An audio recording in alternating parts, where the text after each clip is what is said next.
Back again. So, I messed with the color saturation and see how much that changed up things, because I noticed it was at like -6 in the videos I've been recording. So I bumped it up to 1. I was going for 0, but we'll try 1, see how that looks. And tell me what you think. These colors, I mean, obviously I'll have a better opinion on if they're true to life a little more and not as washed out and faded as some of the other videos looked. And this lighting's kind of a little yellowish, so there's that. Anyhow, back from vacation. It was so much fun going to Gatlinburg Pigeon Forge, Tennessee, and hopefully do a little editing, throw up some pictures up here of the animals and stuff like that. I really don't care that much for my animals, but it was so much fun. Even being at the petting zoo, I didn't think I was going to have that much fun being there and just feeding the goats and the deer and stuff like that. And they had like ostriches, but didn't feed those because they'll peck your hand out. It was really cool. I enjoyed it a lot, and go back again. I think it was 4 nights, 5 days we stayed there in Airbnb. First day, the shower leaked from the upstairs. It leaked to the downstairs, so we had to call them and be like, hey, your shower leaked. That wasn't us. They got a guy out there to like rip the roof off while we were there, and it was a bit of a mess, but it wasn't that bad. It was a little inconvenient, but whatever. They were going to try and refund us and be like, you can stay at a different one. Well, where are we going to book a place in today? Because we just drove 8 hours to get here. And we left at midnight and didn't get there till like 10 in the morning. We stopped at a Waffle House around 4 or 5 a.m. Never been to a Waffle House before because they're just not in Indiana that much. We have the IHOP and Denny's on lockdown. See Denny's everywhere here. But it was really fun, and I'm glad I didn't have to drive. Sorry, Jessica, you had to drive all that way.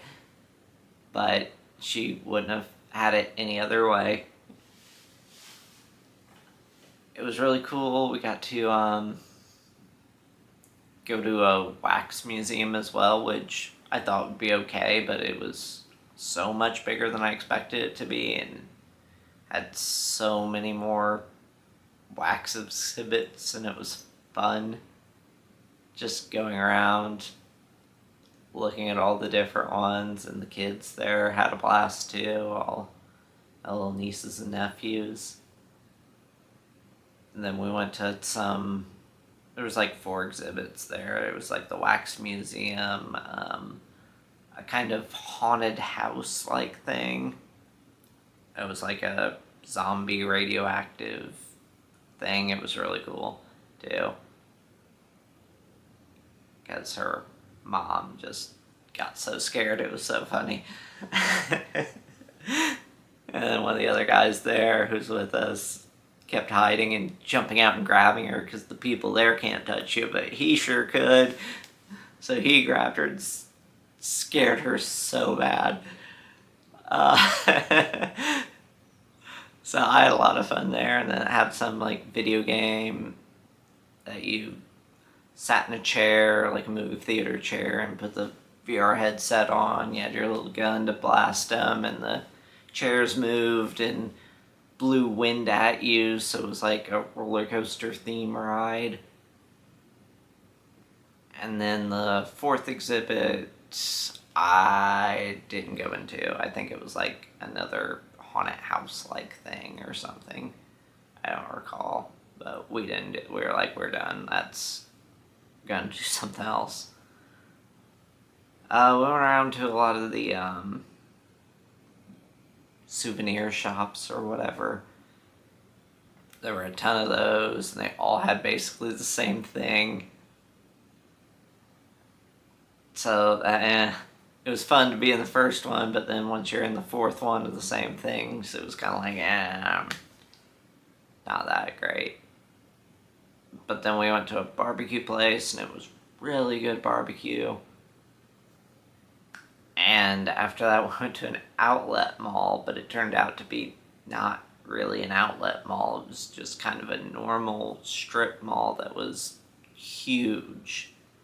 But the prices seemed to be like normal mall prices. And they had, I don't even know, 175 different stores or whatever spread across, I say like 7 or 8 different buildings that you kind of drove to.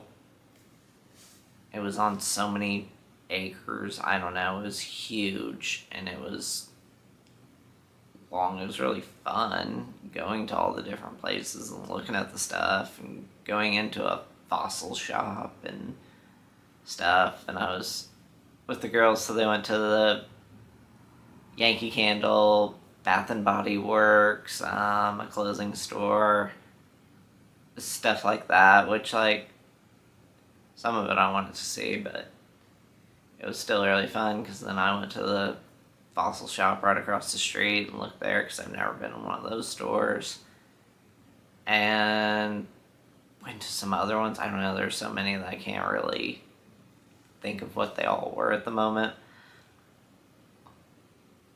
Then after that, they went to some Dick's Eatery or something like that, where the whole thing is to be rude to the customers, and it's fun. But me and Jessica are like, nah, we've been walking around too much. Like, we just want to relax and chill and just watch some Netflix.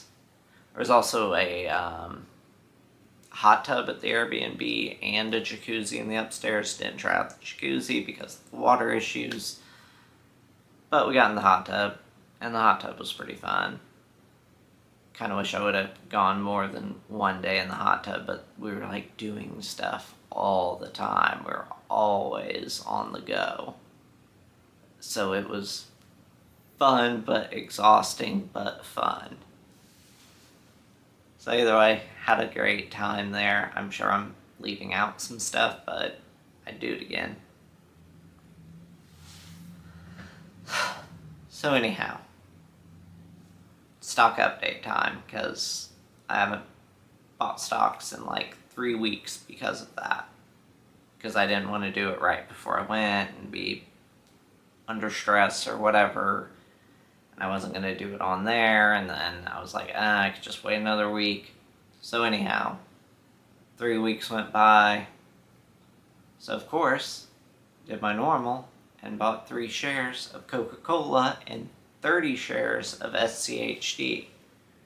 Now bringing me up to something like 95 Coca-Cola and 250 SCHD. So I'm almost done with my goal. In a couple more weeks, I'll be there. I plan to finish this up at sometime at the beginning of the next month. I should be done. Also, I plan on making some kind of little video of my expenses and my dividends, and seeing how close I am after 6 months are up, and seeing how much progress is being made on that front, because kind of the whole point of this, slightly.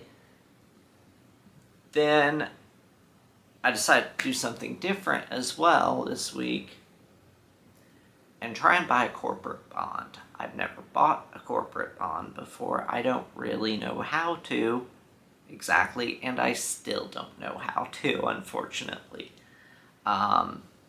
It's very confusing on the brokerage. There's a bid and an ask, and it might just be because I'm buying a junk bond. I am. It's like a triple C credit rating, so I'm gambling right now, not investing. It is the QVC Home Shopping Network has a bond. It matures in like exactly 2 years from now in 2027 in like June or July. I forget which month. Because I've submitted an order for it, but the order is still pending, so who knows if I'll get it tomorrow or I won't. I don't know. I don't care too much either way. It was very confusing because I tried to offer the ask price and then a pop-up was like, you're paying too much for my brokerage. So it's like, I think they said like put a lower price in or something like that. I'm like, okay, that's weird. So I tried it, and then I tried to go for the low end, and I think they said it again, and I don't know. It ended up, if I can open this back up,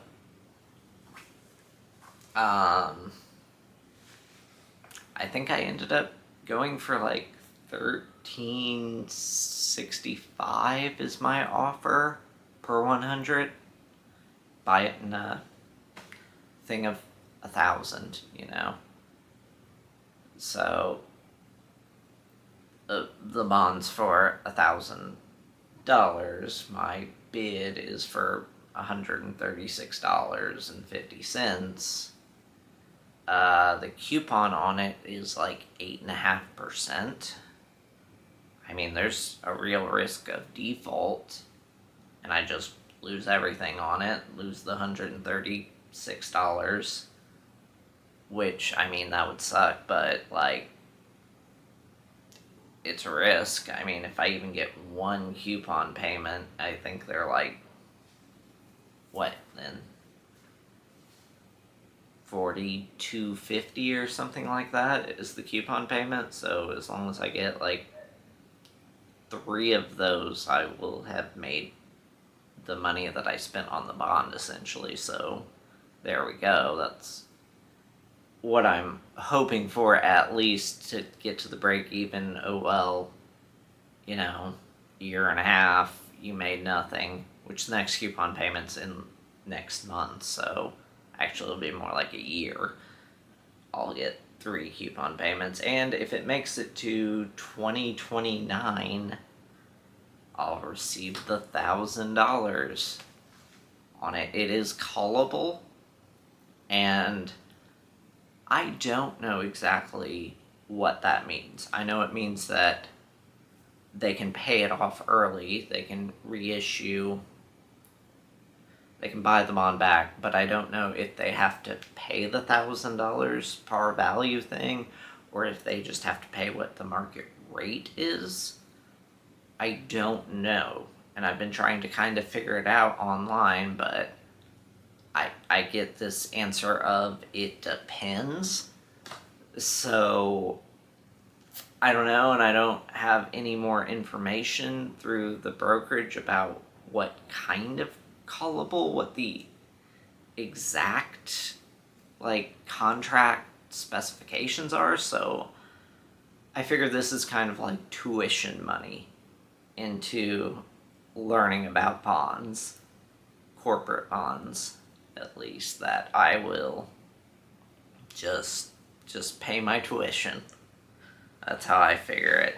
And yeah, I could just buy like BND on the stock market and just buy a bond fund, and I could probably find more of a like triple B bond fund or something like that, or even find a junk bond fund that'd be managed and have a expense ratio and stuff like that. But I don't know, I just kind of want to do it myself and make my own choices. And if it turns out like it all goes belly up and I don't even they don't even make it to next month. I don't even get the first coupon payment. Well, that sucks. But, oh well, it's the price you pay for hands-on kind of learning in this environment. Because I don't know anybody who does know that I could actually talk to. I can watch YouTube videos and try and do my own research as best I can, but sometimes you just gotta jump in too. And for whatever, $136, I'm willing to risk it. Other than that, I went door dashing today and got my like $28 for door dashing for like 2 hours. It was going really well until my last one, and I had to wait around a while, like a half an hour, to get that one. If it wasn't for that, I was gonna be making like over $20 an hour door dashing, which is so much more than I make at Subway. I make like $16.90 now at Subway, and it's fine, it's whatever, it's good for the area. It is one of the highest paying, like, fast food retail jobs. I've asked people, because I've always want to quit Subway, but nowhere else seems to be paying more. But now door dashing, the couple times I've been going, I've been getting like $20 an hour door dashing, but I haven't been dashing for more than like 2 or 3 hours at a time, because I don't know, I'm still working quite a bit at Subway, but now I'm not. Now they're cutting hours, and I'm getting like 20-25 hours. So I don't know, it's nice that door dashing can like pad that out too. But plan is soon not need it, and we'll see how all this ties in and all this goes. And I'm looking forward to trying to make a more interesting video at the end of this month, beginning of next month. So see you then. Thanks for watching.